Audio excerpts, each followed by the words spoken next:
verdade do anticristo, o Cristo de Satanás e seu domínio mundial neste final de ciclo.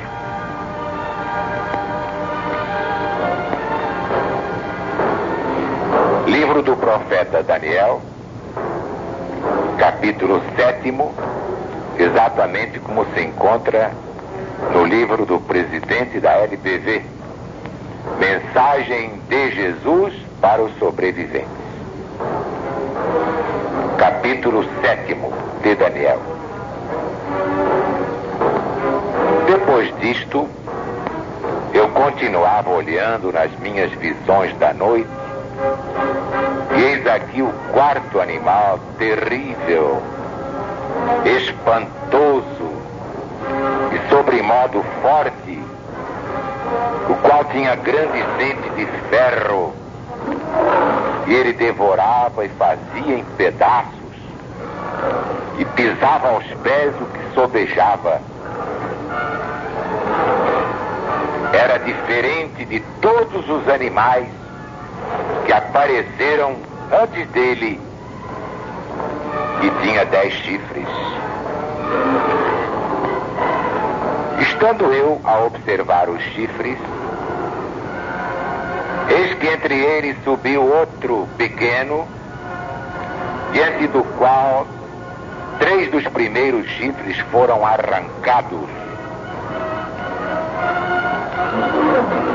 E eis que neste chifre havia olhos como os de homem, e uma boca que falava com insolência. Então tive desejo de conhecer a verdade a respeito do quarto animal, que era diferente de todos os outros, muito terrível, cujos dentes eram de ferro e cujas unhas eram de bronze, que devorava, fazia em pedaços e pisava aos pés o que sobejava. E também dos 10 chifres que tinha na cabeça, e do outro chifre que subiu, e diante do qual caíram 3, daquele chifre que tinha olhos e uma boca que falava com insolência, e parecia mais forte que os seus companheiros. Eu olhava, e eis que este chifre fazia guerra contra os santos e prevalecia contra eles.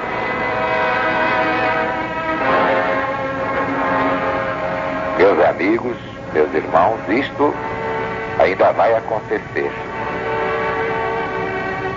E quem vai prevalecer contra os santos de Deus, os escolhidos, não é o quarto animal, terrível, espantoso, sobremodo forte, com dente de ferro e unhas de bronze, que devorava e fazia em pedaços, pisando aos pés o que sobejasse.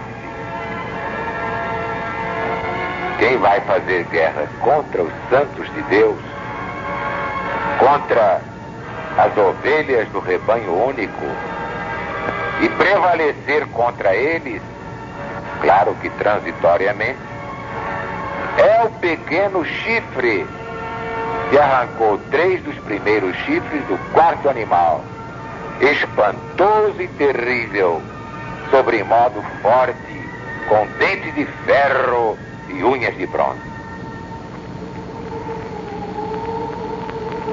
Os legionários já estão devidamente avisados. João, o vidente de Patmos, realmente já nos avisou em sua primeira epístola da vinda de muitos anticristos. Mas é claro que salientou o pior de todos, o anticristo do fim, que é exatamente o Cristo do diabo. Já expliquei aqui que assim como há a Trindade do bem, Deus, Jesus, Espírito Santo, Paráclito. Também há a Trindade do mal, Satanás, Anticristo, falso profeta. Este é o falso Cristo de Satanás. E este, quem o define muito bem, é o apóstolo Paulo, na segunda epístola aos Tessalonicenses, capítulo 2, versículos 1 a 4. Irmãos, no que diz respeito à volta de nosso Senhor Jesus Cristo e à nossa reunião com Ele, nós vos exortamos a que não vos demovais de vossa mente, supondo tenha chegado o dia do Senhor. Ninguém, de nenhum modo, vos engane. Isso não acontecerá sem que venha primeiro a apostasia e seja revelado o homem da iniquidade, o filho da perdição, o qual se opõe e se levanta contra tudo que se chama Deus, a ponto de sentar no santuário de Deus, ostentando-se como se fosse o próprio Deus. Ninguém diria melhor. Isto prova que na parte profética das suas epístolas ou cartas, o apóstolo Paulo foi inspirado exatamente por Deus. Seus erros, que apontei em outra obra, representam a parte humana da Bíblia, e Deus não tem nada com isso. O próprio apóstolo dos gentios deixou duas advertências que liquidam este assunto. Primeira, na primeira epístola aos Coríntios, capítulo 14, versículos 21 e 22. Na lei está escrito: por outras línguas e por outros lábios falarei a este povo, mas nem ainda assim eles me ouvirão, diz o Senhor Deus. As línguas, pois, são um sinal não para os fiéis, mas para os infiéis. Agora, as profecias são um sinal não para os infiéis, mas para os fiéis.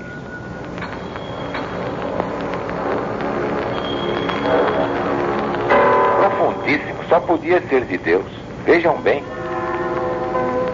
As profecias são um sinal não para os infiéis, mas para os fiéis. Segunda advertência de Paulo apóstolo. Segunda a Timóteo, capítulo 3, versículos 16 e 17.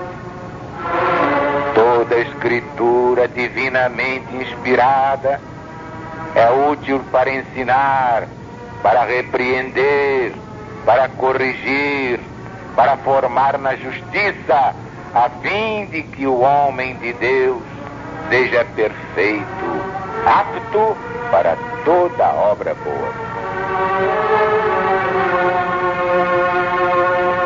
Ouviram com atenção?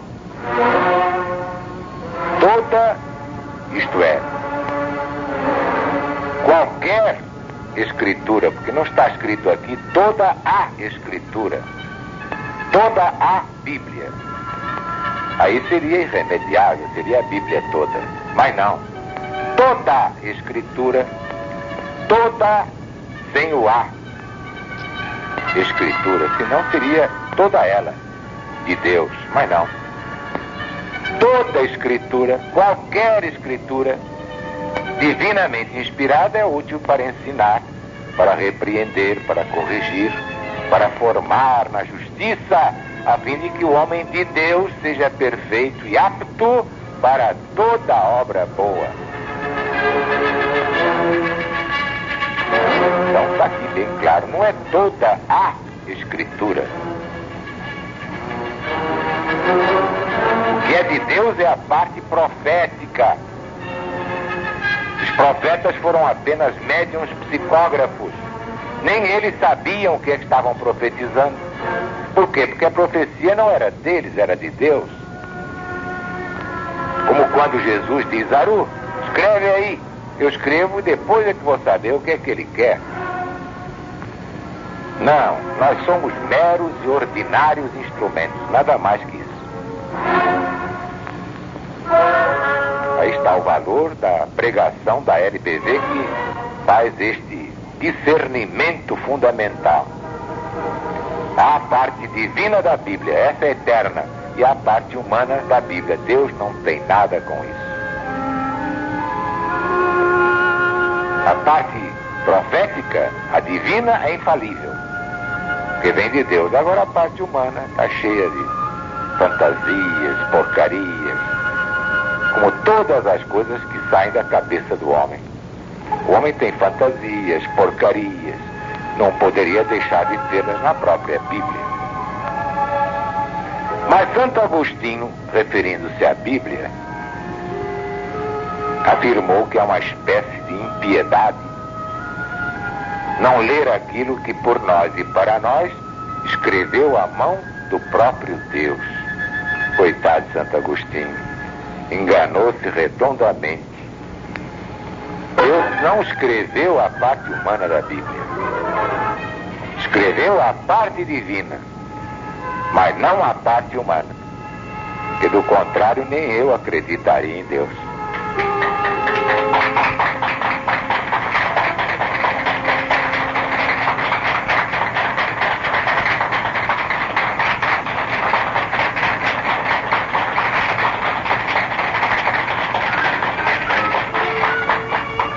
Que a paz de Deus esteja no nosso coração de legionário fiel.